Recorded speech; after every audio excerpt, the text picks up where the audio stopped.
Everybody likes to turn on their water faucet and see water come out and know that it's safe and clean. But that we know around the world and across the country, that's not always a guarantee. Drought is a real threat to the water supply, not just here, but all across California. And we need to make sure that we have a diverse portfolio of water supplies. A crucial step in preserving South Bay water supplies is maintaining healthy aquifers, natural storage underground. We've got the percolation pond here, and you may think they're natural, but they're actually valley water facilities, water utility facilities that we have placed all around the county. Though this work happens in plain view, most take no notice while going about daily routines. 90 years ago, that was what the reason why valley water came into existence, is because of the groundwater. There was too much pumping of the groundwater at that time, and that caused subsidence of the land to go down. And so they decided that they needed to create reservoirs to support the groundwater, and those reservoirs feed into our percolation ponds, which feeds into our groundwater, and that helps to stave away subsidence, and it also supplies our water supply. But as a result of drought conditions, Santa Clara County waterways are drying out. This is what a drought looks like. You're seeing dry reservoirs, and we've got the percolation pond here, that's dry, and you're gonna be seeing dry creeks. Are we in a drought? Well, when you see those signs, yes, we are in a drought. To fix this problem in the future, Silicon Valley water authorities have made a bold plan. So San Jose and Silicon Valley will only grow.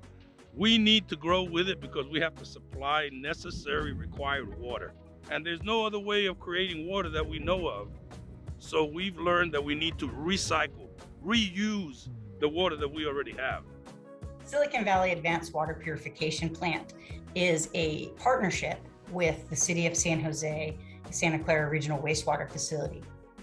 The new facility starts with outflow from the massive wastewater treatment plant just across the road. Now, here in Silicon Valley, we believe in science. And so reusing our water requires very technical, scientific processes that we have perfected.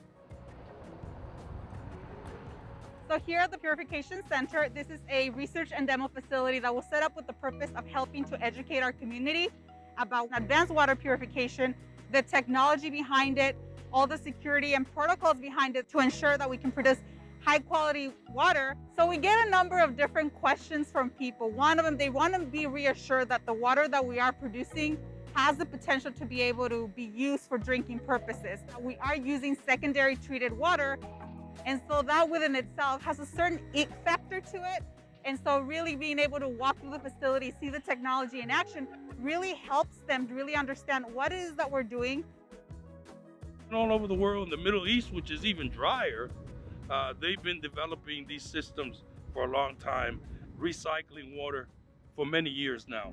Stepping inside, the scale of the facility becomes clear. Right?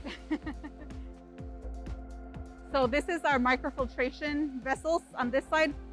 So that's the first of the 3 advanced purification processes. Inside of each of these tubes, we have this microfibers. And so what the water is doing, it has to actually squeeze through the walls of the fibers. So all of the contaminants get stuck inside of the vessel, and they're backwashed about every 30 minutes to ensure that the system continues to work accordingly.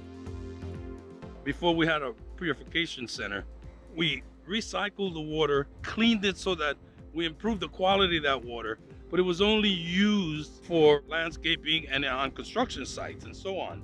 But of course, not for drinking. We are now purifying the water in a way that we can drink it. Right across from that, we have our reverse osmosis. That's the second of the advanced purification processes. You can see that the fibers are like tightly wound around a center tube. Contaminants that are too big to fit through the system will continue to glide through the top of the membranes, and the pure water will go out through the center of the vessel. So we're filtering out everything from viruses, pharmaceuticals, some microplastics are also getting caught here. Okay, and you don't have a lot of compounds that are going to be smaller than that. The water is pure.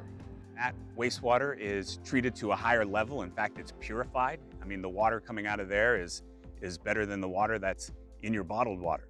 There will be new regulations coming out so that we're able to take the water directly from our purification plant and then serve that to the people. And then at the very back, those blue pipes that you see at the back almost looks like a Mario Brothers world. That is our UV light disinfection station. Each train is made up of 2 UV light reactors. Inside of each of those reactors, you have 40 high intensity UV lights. And so the idea is the water will come through, and this is more of a safety precaution. Inside of the reactors, they're actually mirrors so that the UV light can bounce around and make sure that it gets to everything that could possibly be in the water. So the next step is really to start using water through a new project that will generate more advanced purified water that we can use to replenish our groundwater aquifers. Our purpose here is to help educate the community about what it is that we're doing, why are we doing it, and what's the future of it. Valley Water is looking to build new facilities either in Palo Alto or in San Jose, where they would have a brand new facility and then deliver that water down to Los Gatos and inject it into groundwater wells for drinking water purposes. And we're looking forward to them building that plant and then adding to the water supply in Santa Clara County. As we go along, we're testing all the time. We're checking everything out so that we have actual evidence of how to do this, what the process ought to be, how effective the process is, how safe the process is. You know, climate change means that things are going to change. We could be losing our snowpack in the mountains. You know, we're going to see longer and more severe drought. We can't rely on the statewide reservoirs anymore. The way out of the drought is advanced purified water.